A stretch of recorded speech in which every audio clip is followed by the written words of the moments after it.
when I was first asked to do this, I didn't really know what TED was, and my son directed me to a few videos, which of course were astounding.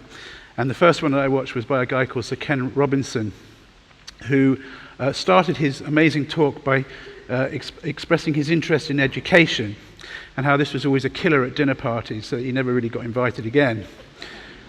Well, as Juliet mentioned, I'm here to talk about sexual abuse and my interest in sex offenders. So,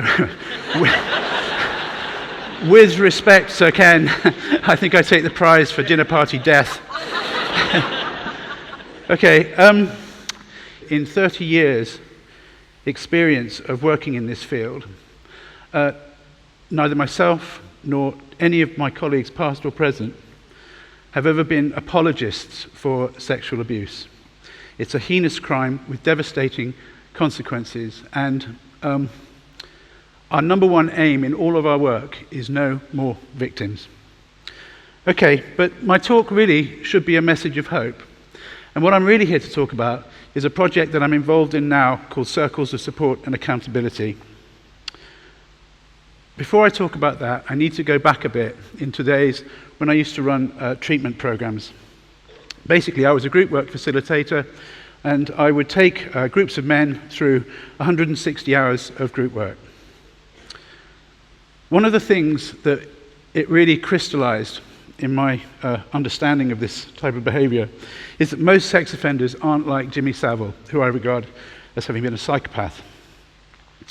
Most of the background to these types of offences is characterized by very low self-esteem, social inadequacy, an inability to form proper, trusting adult relationships without a chronic fear of rejection.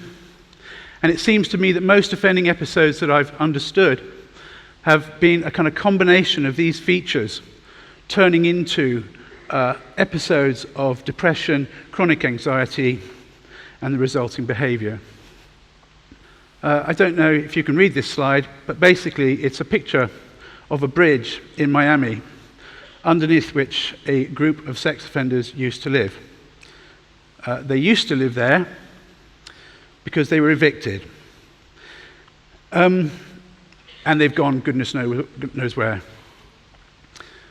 The problem with this, I mean, I understand that it's an emotive issue, that actually it makes us very angry what people do, but this does not help, because if you think about it, all of those features that I was explaining a moment ago about low self-worth, low self-esteem, etc., are compounded by this sort of treatment.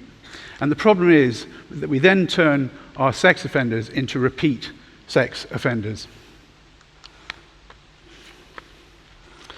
Okay, so I'm going to illustrate my talk with a number of people that I've met, okay, sex offenders that I've worked with.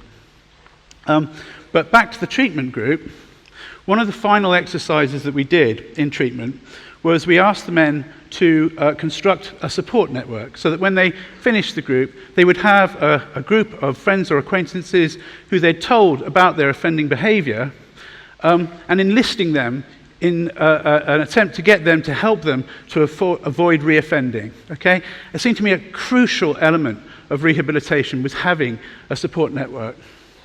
And one time when we were doing this exercise, I met a guy called Frank.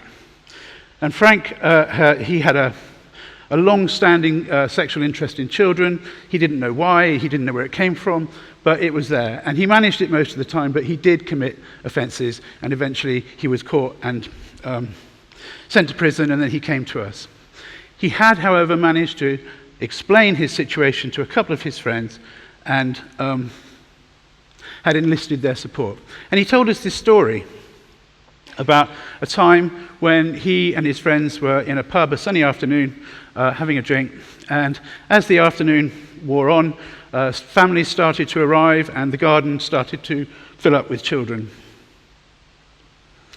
I don't think Frank had really noticed this, but one of his friends tapped him on the shoulder and said, "Frank, I think we ought to go." And they stood up and left. No more victims.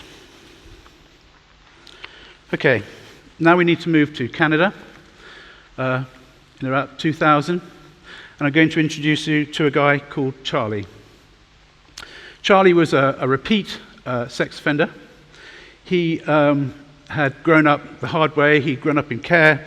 He'd been beaten, sexually abused, etc. And as an adult, he committed sexual offences on a regular basis, spent most of his adult life in and out of various institutions. Before his release, just before his release from his final prison sentence, his release details were leaked to the media.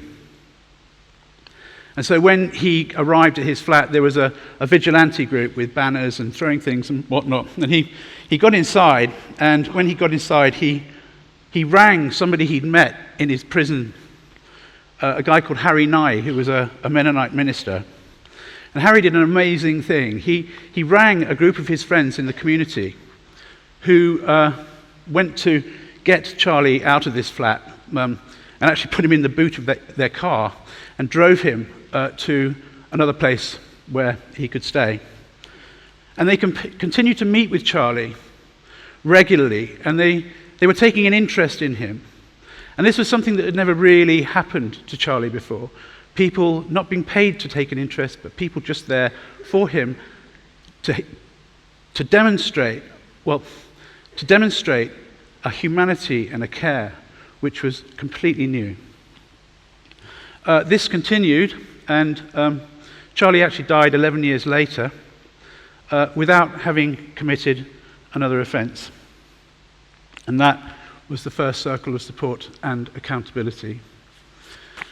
Quakers are a small but effective religious group, heard about this, and this sort of fits with their philosophy, this idea of seeing the best in people and people standing up and being counted in this way. So they went over, a deputation went over and brought back a group of people over to the UK who persuaded the Home Office to invest in some Circle's pilot projects, of which my project was one.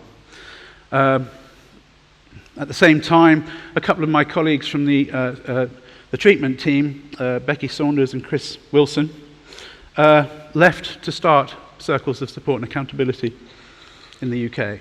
The model was slightly different. So we work very closely with police and probation. We're very much embedded in the public protection arrangement in this country, of which I'm a huge fan.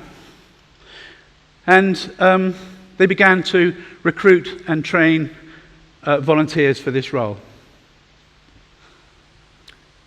The role is a twin role of support, of helping men convicted of high-risk sex offenders coming out of prison to reintegrate safely and appropriately into the community, but also to hold them accountable for their thinking and behaviour, so that if they detect any signs of returning to pro-offending thoughts or feelings or behaviours, then they move into a kind of monitoring role. Who would volunteer for such a thing? All sorts. Absolutely all sorts. But they all have two things in common. One is they have a constructive attitude towards this problem. They're the sort of people who, if they see a piece of litter on the pavement, won't tut and write to their MP. They'll pick it up and put it in the bin and deal with it. The other thing that they have in common is that they are normal, ordinary people. And that's really important. Okay, so now we're going to meet the third character. Every circle is unique, but I'm going to tell you about Nick. Okay, I knew Nick really well. He had been in my treatment group, and then I ran his circle. Nick was a bit like Charlie. He'd grown up horrendous childhood, and then he kind of visited that horror onto people as an adult. Horrendous series of offences. A very, very angry and isolated man. I have no idea why he opted for a circle. It seemed extraordinary to me, but anyway. And it started off, it was formal, it was very angular, it was very intense because Nick was very angry and deeply hostile, but he saw the benefit of this somewhere. As the circle progressed, I loved this circle. It progressed. It all kind of normalized, that word again, it all normalized. And they'd start meeting in cafes, and I'd drop in, and they'd be there, chatting. You'd walk in, and it was like any other conversation in a cafe. this guy normal? Well, Nick decided to go on holiday, and I think it was probably the first time he'd ever been on holiday in his life. And he packed his bag and caught a bus off to the coast. But he started to let himself go. Police knew he was there, probation knew he was there, we knew he was there, but he was on his own. And he started to let himself go. He rang one of his volunteers and he said, "Hi, I'm drinking, I'm losing it, and I'm fantasizing about raping somebody." Volunteer flipped from the support mode into the accountability mode, said, "Thank you, Nick," note the praise, "Thank you, Nick, stop drinking, pack your bags, come home now." And he did. No more victims. Okay, so does this work generally? Well, of course, it's a pretty out there kind of idea, ordinary people working with high-risk sex offenders. So there's been oodles of research, okay? We have conducted 2 studies at my project. The first was what I call a sort of soft underbelly study, looking at well-being in sex offenders. So the sort of issues that we know impact on rehabilitation, on people actually being able to desist from reoffending, things such as emotional health, relationship building, friendships, accommodation, all these sorts of things. We scored massive on all of those. But actually, what about reconvictions? Okay, there have been 3 major reconviction studies on circles. The first 2 were conducted in Canada, overseen by Robin Wilson, who was one of the early pioneers in Canada. Both of those showed marked reductions in reconviction rates. In one study, there was a 70% reduction of reconviction rates amongst people who were in circles. Our own study, supervised by Andrew Bates and overseen by Robin, we examined the reconviction data of 71 men and women who had been in circles and 71 men and women who had applied, but for whatever reason we couldn't provide them with that service. Of our cohort, 3 were reconvicted over 10 years, and they were reconvicted of non-contact offences. So, in other words, offences like looking at child abuse images on the internet or such like. Of the cohort who hadn't received circles, there were 12 reconvictions, and 10 of those were for serious, violent and sexual offences. 2 were for non-contact offences. It works. So those are fairly small numbers so far, but here's the good news. In this country, in the UK, we're on the cusp of setting up our 400th circle. We have trained and supervised thousands of volunteers in this country alone, and it's spreading. So circles are now projects in the United States, in Europe, in France, in Catalonia, in Holland, in Latvia. In Latvia, it's just so brilliant. And the thing is, the big message is, the more circles, the fewer victims. Okay? So who are the heroes in this piece? Well, to me, there's three groups. The first is the survivors, the victims of sexual abuse, who come forward. Yes, those who have been attacked by celebrities, but somehow harder, those who've been abused within the family or by family friends.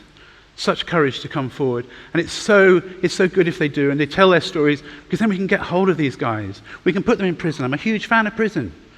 Yeah, I have nothing against prison, right? But when they come out, we've got to deal with them. And so we then can put things like circles into operation for those people. The second group, and stay with me, we're nearly there, okay, is the ex-offenders. The ex-sexual offenders who are doing their absolute damnedest to remain ex-sexual offenders. And trust me, it's not as easy as it sounds when you're as alienated and vilified as that. The third, of course, is the volunteers doing this amazing thing. Ordinary people doing extraordinary things. No more victims. A nicer way. Thank you.